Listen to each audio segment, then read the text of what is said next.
Well, that's pretty interesting that the municipalities are going to be favoring people buying, the tax liens based on what they're going to be doing with the properties. So that's going to put the one-off tax lien purchasers that are just hoping somebody will pay it, uh, you know, and get their money back, or to foreclose. That's pretty interesting. That they so you, are they giving you a little bit of favorability in those municipalities to do because that's what you're doing? Yeah, so there's two types of tax sales. There's the general tax sales, like the one you just mentioned. The one-off investor will go buy and hope the homeowner would pay so they can make their 16% or whatever it is.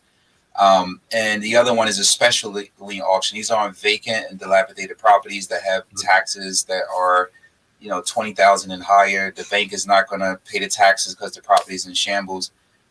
There are extensive renovations, 80,000 or more renovations. So those properties usually go to sell, and those are the special lien auctions that you can assign or do it. And we have the fast track law in Jersey. So if the property is vacant, we can fast track the foreclosure. It won't take 2 years. It'll take 6 to 10 months to get the judgment, and we will be able to start doing the renovations from that point on.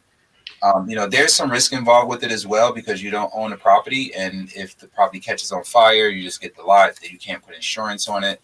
But the upside is really great, and that's why I said it reminded me of the note business because you can buy a pool of them, and get some very healthy returns from doing that.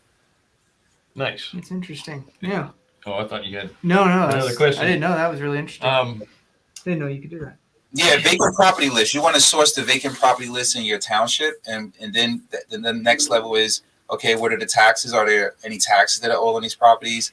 If they're delinquent, and basically once you take those down, it's less likely someone is going to redeem them and go from there.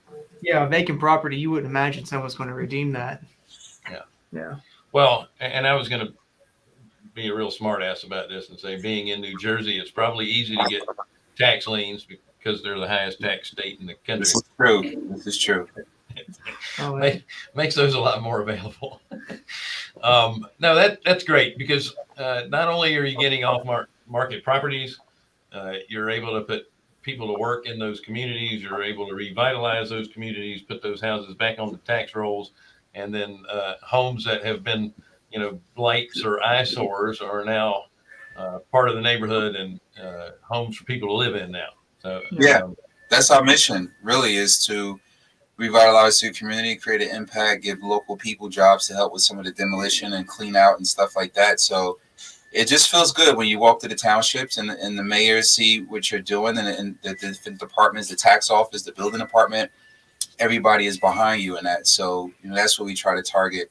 And we just actually now we're divesting a lot of the smaller rentals that we have here in New Jersey and creating this impact project in other states with the smaller multifamily units, 95 units and stuff like that in the same areas of like Alabama, Tennessee, stuff, those type of states that we can create that same impact. Well, listen, you've carved out quite a nice niche for yourself because I know investors all over the country that are going to stay away from New York and New Jersey and California because the foreclosure and the tenant laws are not in the favor of the bank or the landlord. And you've definitely carved yourself out a nice niche.